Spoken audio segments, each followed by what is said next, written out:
So here is a beautiful little pipe.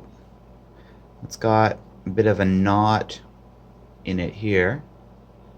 You can see there's a lot of texture and um, color, almost luminescence. It's so 3D. It may be hard to see over the camera, but it's like it shines into the pipe. And this stem is made from acrylic, nice green color. You can see it fits nicely into the pipe.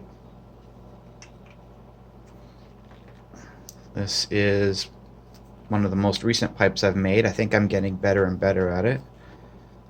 I don't know if you can tell, the hole is lined up perfect in the bottom of the bowl. Ooh, lost some focus there. Alright, so I'll be putting that one up today.